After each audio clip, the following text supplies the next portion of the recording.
Stuart Law, a match, a funny old match because there'll be some really frustrating points. We spoke on day one about the drop catches. There are a few more today.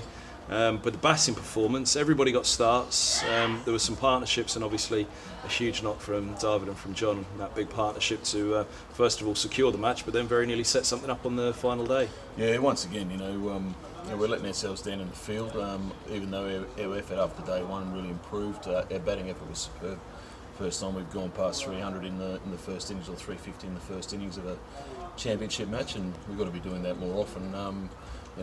Dave Milan showed his class. John Simpson, played the knock. He's capable of doing more often. So very, very good signs in that regard. I thought our effort in the field today was excellent. We created more chances again. However, if we're going to give ourselves a chance to win games, we can't be getting 35 wickets. We need to be getting 20. What would you put it down to, the catching? I mean, to be honest, it's an age-old question, really, and there is no answer, is there? But mate, look, it's one of those things. It's part of cricket. Drop catches do happen. It's not so much the catches that are getting dropped. It's the way that it's happening and the level of difficulty. Some of them aren't that difficult. So it's something that we talk about. The players are very good, very honest, very open about. They need to improve in certain areas. We catch enough balls in the mornings and at practice days, so it's not really that. It just comes down to concentration, execution. But there's other aspects that we can look at as well. But we're trying everything. Yeah. The players are trying hard. They're not shying away from the hard work, and I'm sure we'll get it right at some stage. That batting performance, I mean, replying to something like 570, it was dangerous, wasn't it? That you have a slow start and then you're in real trouble. But it got the 50 partnership. Both Robson and Stevie Eskenazi, they'll be disappointed with the shots they got out to, won't they? But crucially, everybody did get in and get a partnership going. It was just unfortunate that nobody took it on until that sixth wicket. Yeah, it was a difficult pitch to read too, because it had a lot of grass on it, but it didn't really do anything. The ball didn't really seam. It swung for a little bit, but not much, and hardly turned. So, it was one of those pitches where we thought it was going to have at least a little bit in it. Day one probably proved to be not as much as we thought. And as the game wears on, you expect something to happen. It just got better and better. If anything, it was a little slow, but when you applied yourself, it was very difficult to get out. But having said that, we still had enough opportunities, I think, to make headway in the game. But pleasing to come out now, knowing that we've got some batsmen who can score runs, confidence builders for those guys.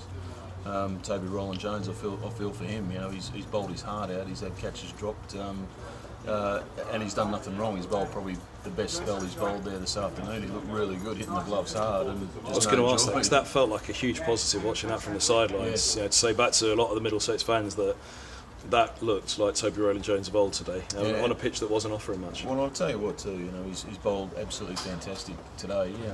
There's going to be a time when he bowls that well and he'll get 8 for. And I don't think it's too far around the corner. He's just got to be ready to get into it. He's getting better and better. Finney tweaked the calf this morning, so there's a bit of a concern over him for the next game. But the other bowlers, Tom Elmer thought bowled well again. Nathan Selter bowled more overs than he's ever bowled before in a match in his career, and I thought he created more chances than he probably should have had more wickets. But good signs. Final word for the skipper. I mean, that was his highest first-class score. He can't do any more than what he's doing to get back in that Ashes squad, can he? Yeah, no, he threw it away though today, didn't he? To be brutally honest, poor bloke. He's never got a double 100. That was the challenge we set him. I set him this morning just to say, how many doubles you got? None. Well, today's got to be number one, surely.